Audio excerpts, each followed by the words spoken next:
Hello everybody, I'm John Wright, Director of Public Relations for Hardin County Schools. Welcome to this edition of HCS Matters. And my guest today, John Stith, and we are 6 feet apart, and so we're going to remove our mask and because we are socially distant, and we'll be able to visit. And we're going to talk today about the new construction at Lincoln Trail Elementary School and the new construction of East Hardin Middle School. John, thanks for being out, hanging out with us. Hey, glad to be here. So the need was great for both of those, for a new school at both of those facilities. Sometimes we remodel schools and sometimes we build new schools. So why are we building new Lincoln Trails and new Lincoln Trail and a new East Hardin? Sure. A lot of it has to do when the building was built. Buildings that were built prior to say 1990 don't really mesh well with the current KDE recommended building standards. So both of those facilities just had some quirky things about them that, trying to go in and spend a bunch of money to renovate them and still kind of have the same basic shell of a building that doesn't function real well didn't make them good candidates for remodels. Right, and some, go ahead and finish. Well, and I'm just going to give one example. For example, at East, and some people may or may not know, if you went to East, you probably know, but there's a floor that has no bathrooms on it. Mm-hmm. So, could you put bathrooms on that floor? Sure. But you're going to spend a lot of money to do that, and in many cases, it'd be a lot cheaper just to start over, so to speak. And, sometimes I've never remodeled a school. I've never even remodeled a house. I've built a house, but sometimes I would think it would be just as cost-effective to build a new school versus remodel one that's got as much age on it as the current Lincoln Trail and the current East Hardin do. Sure, and both of those, where they're located on the lot, they don't lay very well, it's no beef with anybody that came before us. It's just school's a lot different, in 2020 that was in 1930, I think, or 20 when, for example, part of East was built. Being so close to the road and having very little car stacking, and so there's just a lot of things with these two buildings in particular that just don't make them good candidates to renovate. It's from most construction folks will tell you that a whole lot rather, start from the ground up and start over than they would trying to go in. And when those buildings are as old as they are, you never really know what you're going to get into. There's a lot of unknowns with remodeling, and both of them are just better candidates to say start over and then try to put a square peg in a round hole, so to speak. Well, let's talk about what everybody wants.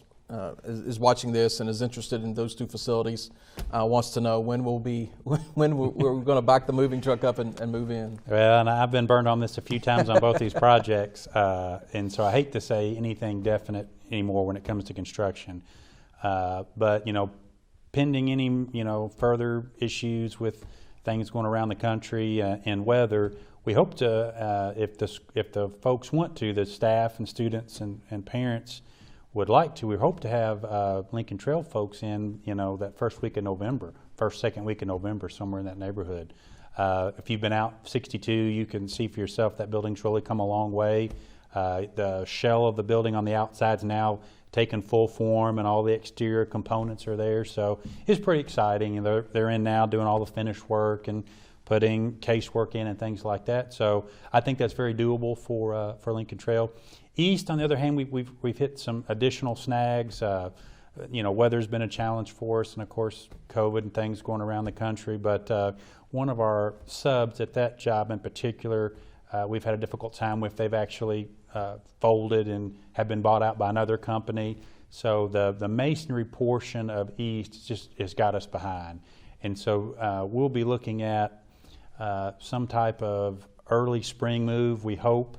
If the students and staff, and families, if that's what they want, we'll try to make that happen. But we're hoping to make it, start of the new calendar year, but due to some delays, it's probably not going to happen. And our Board of Education, especially our board chair, Mr. Wise, who is pretty knowledgeable about construction, he has always said, I've heard him say several times, it's not like we're in a rush. We've got two buildings that we've been in for 70 plus years, so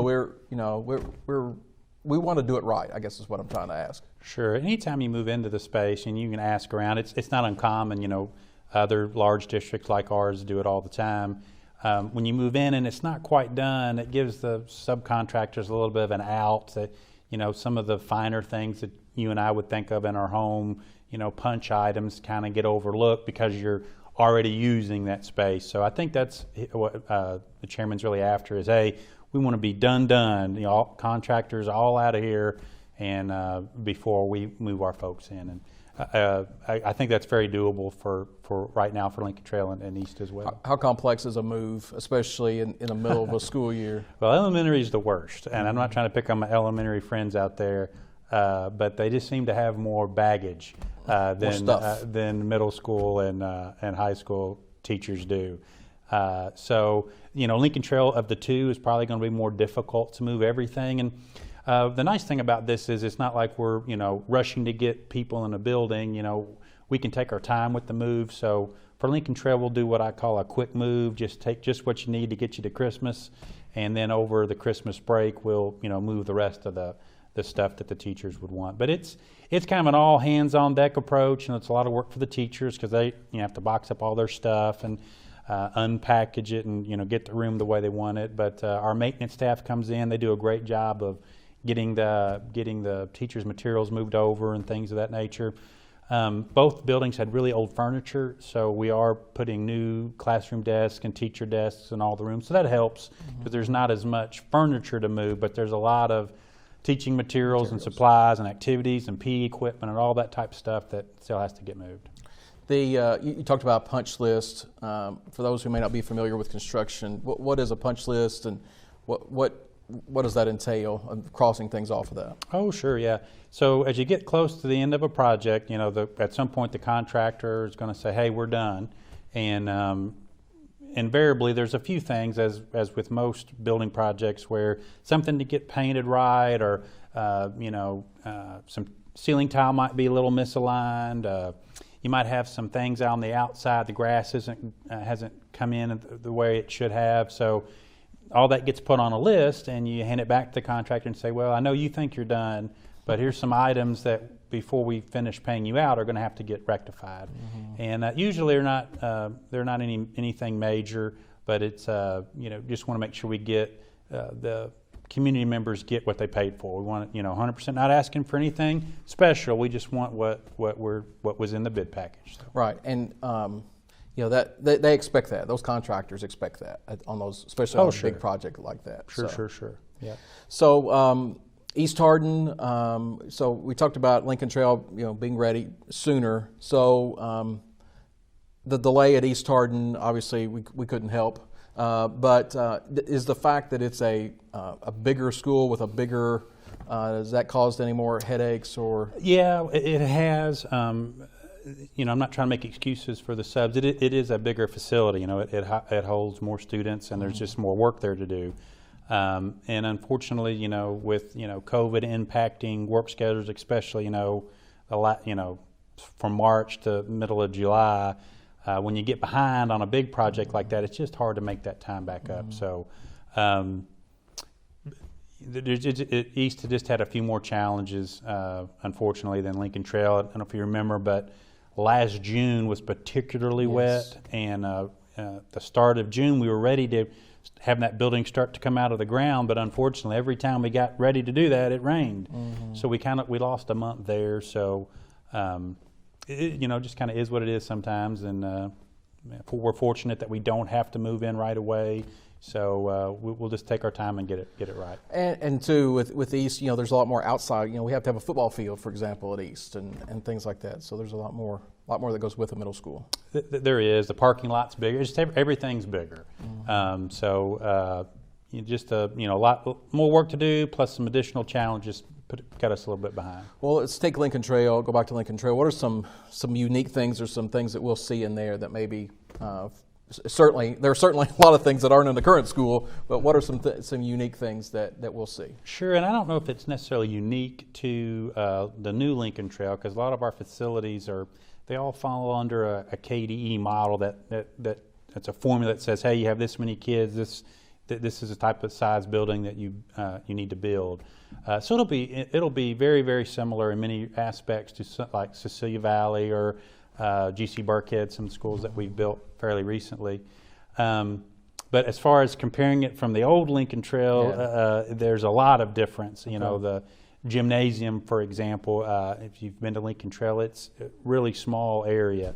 And so this new gymnasium is much larger, so when they have performances and different activities, there's a lot more room for kids to do what they need to do, but also for community members and families coming in. So that'll be one nice aspect, I think, for them. Same thing goes for the cafeteria. If you've been in Lincoln Trail, it's a very small, not a lot of space, which, in our world today, space is kind of premium. So they will certainly, I'm sure, enjoy being able to at some point, get more kids down to eat at the same time, and things like that. Of course, the kids are going to love the playground's going to get upgraded, and again, that's kind of taken care of by the PTO. It's not a cost that the board picks up, but all that will be, shiny, brand new swings, new slides and things of that nature, and the kids always, have a big kick out of that. So those are, I guess, probably, if I had to think about old Lincoln Trail, new Lincoln Trail, the climate control will be much better. And in your older buildings, it's usually either really, really hot or really, really cold, unfortunately. So all the new buildings will have, new lighting, very energy efficient lighting. The HVAC systems will be up to date. It's a geothermal system. So I think kids and staff overall that are in the building are going to be more comfortable on a day-to-day basis than they are in the new and in the old facility. So right now, New East Hardin. What are some unique things that we'll see there? Sure. Well, if I could go back, there is one thing Sure. that's a little bit unique for Lincoln Trail, and again, the PTO wanted to do this, and they put a slide. So right as you come in the main door there at the new Lincoln Trail, you're going to be greeted.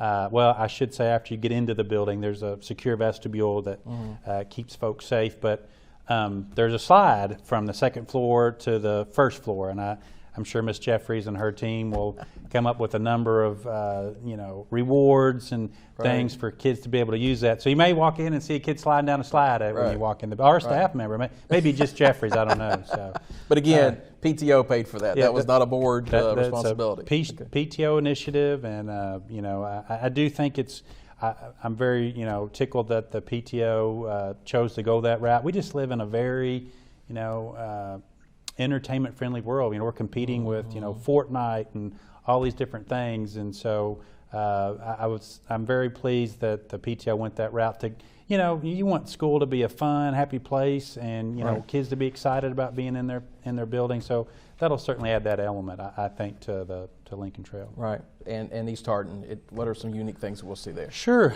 we talked about one already. And again, if you've been in North Middle School, East Middle will look pretty similar to that. It's bigger. The band room's really nice. It's on the end of the building. Has some nice big windows. I think they'll enjoy having much more room than the current room that they're in. Art room is on a north-facing wall, some big windows in that room, so it'll be really nice. We did add, I guess we call it a STEAM room, technology room that Vex Robotics will use, I'm sure, but also teachers can schedule, kind of like you and I might remember a computer lab. They can schedule that room to go in and do different activities and things of that nature. Of course, the gym is much bigger. There'll be no HVAC equipment hanging in around the goals. It'll be up and away, so the gym area will be very nice compared to what they currently have. So those are probably some more of the newer features. There's secure vestibule, of course, on East, and it won't be sitting right up on the road, so there'll be plenty of car stacking, and buses will be in the rear. So I think the congestion issue, if you've been at East, that's been I know a few comments that I have gotten from different parents and things will be much improved. Of course, having the state police right next door as a neighbor couldn't have worked out any better for us.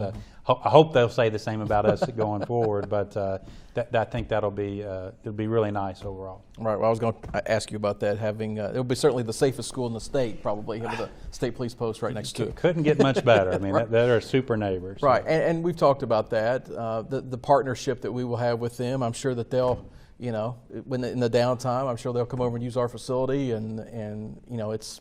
We may even give them a key, seriously, because it's a great partnership to have. And we do. It won't be unusual to what we do with our other law enforcement agencies. We want them to be a great partner, and if they've got a ball league or something they're doing, we want to work with them, because having police on campus, that's just a given that you want that anymore. And so we want them to feel like, that building, can be utilized when our students and staff don't need it. We want them to come right on in and take full use of that facility. And when we do, John, when things do return to normal, and hopefully that's soon, when I say normal, I mean post-COVID, we want our community members to come in and see these buildings and participate in functions at these buildings. And that's why, we didn't want to just build a shell, and we wanted it to be a nice facility for students and community.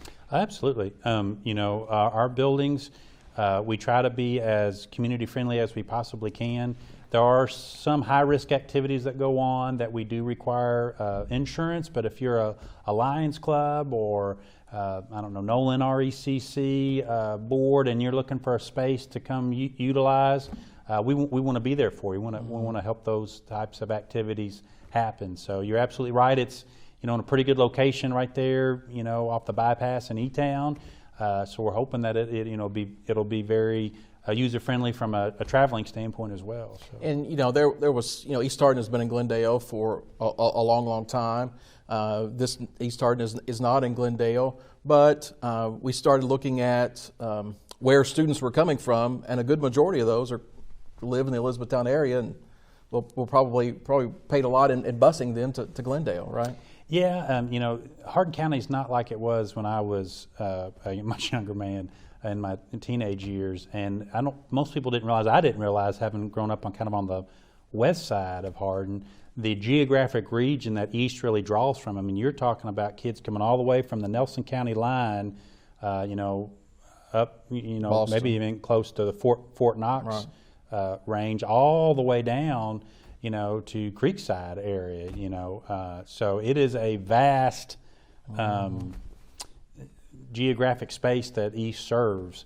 And what we were just finding, more and more families are, living in and around E-Town, and fewer families are living out in the county. And it just didn't make sense. We obviously have 800 students there. It's a big school, and we needed a new school, but it didn't make sense to relocate it or to put it back in Glendale. It made more sense to get closer to where the kids were, as opposed to the opposite. And I'm sure folks will be wondering these questions: what are we going to do with those buildings when we move out? So that's a great question. I wish I had a good answer for you. The Lincoln Trail facility, I think, where it's located, would serve well as a good annex property. And what I mean by that is we're always looking for space for maintenance and our food service programs and things like that to have spaces to operate out of. So it would serve that purpose very well. The school in Glendale is a little different. It's not situated where it really helps us as far as an annex building, but depending on what happens in the south end of the county, I can see that being reactivated at some point in time in the future. Well, but again, it's up to the pleasure of the Board of Education. Absolutely. It's their property, and it's the people's property, but the Board of Education are the elected stewards to that, and they will determine what happens to those buildings. That, fortunately, is not up to you and me. So, we will have to make those decisions. But got about 10 minutes left, so you may not have been prepared to talk about this, and you can beat me up later. But so after we get done with those two projects, we've started some planning stages at Central Hardin. Some remodel there. So talk a little bit about that as best you can, and get into some renovation stuff there. No, sure. So Central Hardin, for those that may not know, it's actually an old middle school. I mean, when I was in middle school, it was Hardin Central, and the two ends of the building, the gym and I guess what they call the freshman wing, didn't exist. And so what happened back then, late 80s and early 90s, is they kind of converted that middle school and turned it into a fairly large high school. And it served its purpose okay, but I think if you talk to the staff there and the students, again, we're getting to that quirkiness that we're talking about. It doesn't really function the best as a high school, especially the old 70s part of the building. The cafeteria is not right size. I think they have to use the small gym or the old middle school gym as an eating area. So they're really down to one gym for PE during the day. So all that to say, the boards looked at it, the local planning committees looked at it, and what we'd like to do is kind of like we're doing with East and Lincoln Trail, the part that doesn't function well was never really intended to be a high school. We want to get rid of that eventually. And so the board is looking at kind of taking that part of the building and flipping it out to the front. One of the things we hear from people all the time is, where do you go into Central at? There's no real defined entryway. Right. And so that was a real focal point, I think, from direction from the board, is they wanted folks to know when you arrive on campus where people, probably now more so than ever, with security and things of that nature, you want people to know, hey, this is where I go in the building at. Redoing the cafeteria, that was a big piece. Kitchen area, again, we have 1,800 plus students that go to that facility, and we don't want them in a situation where they're having to use traditional classroom space to put kids in. So that will all be redone. The media center is very outdated. It's same media center when I was a kid, and so that's going to actually kind of be the showpiece out on the front. There'll be a lot of glass in it. But it'll be very modern. When you walk in, you probably won't. You think to yourself, I'm not sure that I'm in a library, a media center. It's going to have a very 21st century feel, I believe, when you walk in, and it'll function much better for students, for technology. So really pleased about that. We're going to be adding an auxiliary gym. So some people may think, so now you got 3 gyms. Not really, because again, we're going to be getting rid of the old middle school gym, right, and adding an auxiliary gym, and that's really going to be its purpose. It's not going to double as a classroom space. It'll be used for PE mainly during the day, and then after hours it'll be used for JV freshmen, volleyball, JV volleyball, things like that, cheerleading. But also the newer cafeteria we're designing, actually like we do most of our schools now, we're going to put up a couple of ball goals in it as well. So that space where the traditional cafeteria is, after hours, will serve as another practice area. It seems like we never have enough space indoors, today being a perfect example. I think it's raining outside, so off-season sports will be able to use that, cheerleading will be able to use that. It'd be great on the weekend if we have like a Little League county tournament or games going on. There'll be several gyms that the kids could play in. So the rest of the building, so those are some of the newer pieces. The rest of the building will get renovated. We're keeping the larger gym floor. We're just kind of putting a new coat of paint on it. So parts of the building are going to be renovated. The new piece will kind of connect the 2 older pieces, and overall, that'll probably come in a second phase of the project. The first phase will be the new pieces that we talked about. But I think when it's all said and done, it'll certainly be on par with our other high school facilities. It should be a real nice learning space. Right. It took a while to renovate North Hardin. It took probably several phases. I think we were in a phase 10, if memory serves, to do that. But obviously, remodeling is more cost effective here than building a whole new high school. A whole new high school is extremely expensive. It is, and there were parts of that campus that we talked about that were built in the 90s. They're not as old as the old middle school part, and do function fairly well. There's some congestion issues that we're trying to work out, but the old middle school part, just again, it kind of gets into what we talked about earlier. No matter, we could go in and try to cut it up and make it function better as a high school, and we could do that. But it was going to be more cost effective just to add that new part on the front. And we're in a situation here where we're not building a whole new high school and then moving into it. This is going to have to be done in phases, because it will be Central Hardin High School, and it's going to be Central Hardin High School today and going forward in the future. So we had to really add some square footage on to move kids into while we work on these other pieces. So overall, I think this approach is really going to work out well. We're going to fix the quirkiness of the building, put some new space in the front, and then renovate the pieces from the 90s that still work pretty well. And obviously contractors do a great job of doing that and acknowledging that we're still in there using it as a school building. Yeah, I mean, there's no question. There's going to be some uncomfortableness. I mean, there's going to be some logistic issues that we're going to have to work out, but it's in a high school anymore, unless you're just building a brand new high school because of enrollment growth, this is kind of the road you have to go. Mm-hmm. The construction folks will work real hard to make it as a smooth process as we can. And when will that start? When do we think? That's a good question. So we've got to what KDE calls the development design phase. So we've kind of laid out the spaces that we want to do, and Kentucky Department of Education has looked over it and initially to kind of say, okay, this plan looks reasonable, and so we'll need them to approve the development design documents. We're kind of waiting for KDE to go through that with a fine-tooth comb, and then once that comes back, hopefully this spring sometime we'll be ready in a position to put that project, the first phase, out to bid. Wow. So you don't get much of a hiatus there between... No. That's what we do around here. Yeah, you've always got a hammer in your hand. That's right. That's right. So I know we've talked about a lot. Maybe put you on the spot a couple of times, but thank you for visiting with us and just talking about we've got a lot of great things going on around the district, not only with construction, but lots of other things as well. But that's your bailiwick is like I said, swinging the hammer. So absolutely. All right. Absolutely. All right, that's John Stith. He's our Chief Operations Officer for Hardin County Schools. My name's John Wright. We'd like to thank you for hanging out with us. This has been another edition of HCS Matters, and we'll see you next time down the road.